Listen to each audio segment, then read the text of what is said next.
अगर तुम मुझसे पूछो कि मेरी जिंदगी की सबसे डरावनी रात कौन सी थी, तो मैं बिना सोचे उसी रात का नाम लूंगा।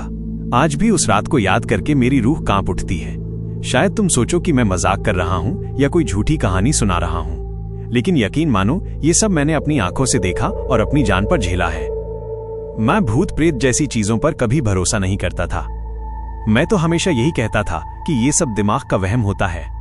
लेकिन जिस रात मैंने अपनी आंखों से वो सब देखा, उसके बाद से मेरा नजरिया बदल गया। अब मुझे यकीन है कि दुनिया में ऐसी ताकतें हैं जो हमारी समझ से परे हैं। ये दिसंबर 2016 की बात है।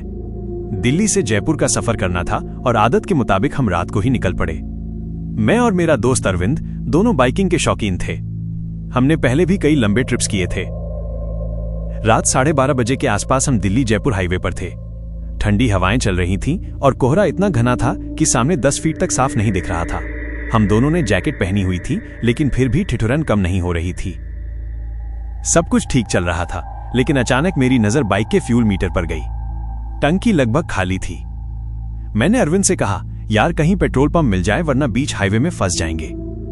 हम दोनों बेचैनी से पेट्रोल पंप तलाशने लगे। हाईवे पर वीरानी छाई थी। दूर दूर तक कोई गाड़ी नजर नहीं आ रही थी। करीब 15 मिनट बाद हमें धुंध के बीच हल्की सी नीली रोशनी दिखी। ऐसा लग रहा था जैसे कोई ट्यूबलाइट जल रही हो। अरविंद बोला, लगता है पेट्रोल पंप है, चल जल्दी करते हैं। हमने बाइक उसी तरफ मोड़ी। जैसे ही वहां पहुंचे देखा कि सचमुच एक छोटा सा पंप था। 2 पंप मशीनें, नीली ट्यूबलाइट और एक बूढ़ा आदमी।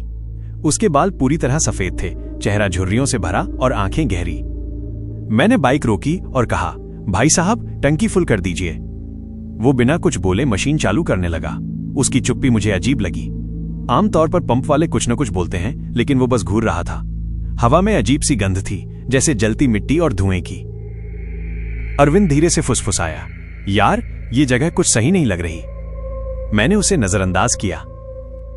पेट्रोल भरने के बाद मैंने 500 का नोट दिया। उसने बिना कुछ बोले नोट लिया और पास रखे एक पुराने लोहे के डिब्बे में डाल दिया। ना कोई रसीद, ना कोई हिसाब। फिर उसने धीमे स्वर में कहा, सावधान रहना, आगे का रास्ता आसान नहीं है। उसकी आवाज कानों में अजीब सी गूंज छोड़ गई। हम दोनों चौंक गए। मैंने कुछ कहे बिना बाइक स्टार्ट की और निकल पड़ा। लेकिन जैसे ही हम पंप से 200 मीटर आगे पहुंचे, बाइक अचानक बंद हो गई। हमने कोशिश की, लेकिन बाइक स्टार्ट नहीं हुई। मैंने पीछे मुड़कर देखा और दिमाग सुन्न हो गया। जहां अभी अभी हमने पेट्रोल पंप देखा था, वहां अब कुछ भी नहीं था। न ट्यूबलाइट, न बूढ़ा आदमी, न पंप, बस घना अंधेरा और कोहरा। मेरे मुंह से कांपती आवाज निकली, अरविंद पंप कहां गया? अरविंद की आंखें फटी रह गईं। हम दोनों समझ नहीं पा रहे थे कि यह सब कैसे हो सकता है। तभी टक टक टक करके कदमों की आहट सुनाई दी। धीरे धीरे वो आवाज पास आती गई। हमने चारों तरफ देखा, लेकिन धुंध में कुछ भी साफ नहीं दिख रहा था। अचानक अरविंद चिल्लाया, देख वहां। सड़क किनारे बिजली के खंभे के नीचे एक काली परछाई खड़ी थी। वो इंसान जैसी थी, लेकिन चेहरा धुंधला। उसकी आंखें लाल सी चमक रही थीं। हम दोनों के होश उड़ गए। मैंने घबराकर बाइक स्टार्ट करने की कोशिश की। इस बार बाइक चालू हो गई। हमने एक पल भी बर्बाद नहीं किया और पूरी रफ्तार से वहां से भाग निकले। लेकिन सफर यहीं खत्म नहीं हुआ। पीछे से बार बार हॉर्न बजने की आवाज आती। शीशे में लगता जैसे कोई पीछे बैठा हो। हवा इतनी ठंडी हो गई कि हमारी हड्डियां जम रही थीं। करीब आधा घंटा ऐसे ही सफर के बाद हमें एक ढाबा मिला। ढाबे वाला हमें देखकर बोला, बेटा इतनी रात को इस रास्ते पर क्या कर रहे थे? हमने पूरी कहानी सुनाई। उसका चेहरा पीला पड़ गया। वो बोला, तुम्हें पता नहीं, वो पंप तो 10 साल पहले जलकर खाक हो गया था। 4 लोग जिंदा जल गए थे। उसके बाद से वहां अजीब घटनाएं होती हैं। कई लोग गायब तक हो गए हैं। हम दोनों दंग रह गए। अब तक हम डर चुके थे, लेकिन मेरे अंदर जिज्ञासा भी जागी।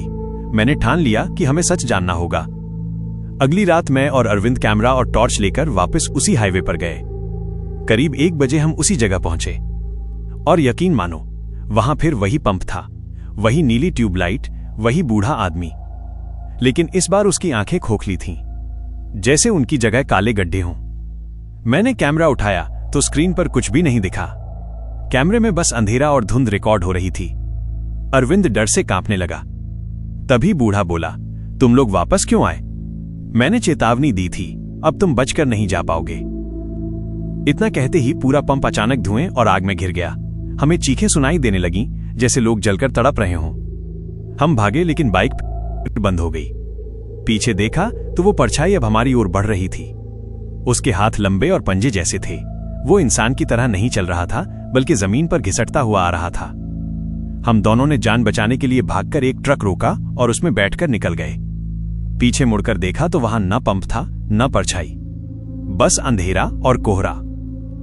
आज 9 साल हो गए उस घटना को। मैंने इंटरनेट और अखबारों में उस हादसे के बारे में खोजा। सच में 2006 में वहां आग लगी थी और 4 लोग जिंदा जल गए थे। लोग कहते हैं उनकी आत्माएं अब भी वहीं भटकती हैं। कुछ लोग मानते हैं कि वो जगह श्रापित है। सच क्या है कोई नहीं जानता, लेकिन मैं दावा करके कह सकता हूं कि अगर कभी रात को आप उस हाईवे पर नीली ट्यूबलाइट चमकता हुआ वीरान पंप देखें तो वहां मत रुकना, वरना शायद आपको भी वही सब देखना पड़े जो हमने देखा था। भाई, ये मेरी अब बीती थी। मैंने सब कुछ वैसा ही बताया जैसा हुआ। अब तुम मानो या न मानो, ये तुम्हारी मर्जी है, लेकिन मैं कसम खाकर कहता हूं, उस रात के बाद से मैं कभी भी अकेले पेट्रोल पंप पर रात में नहीं रुका।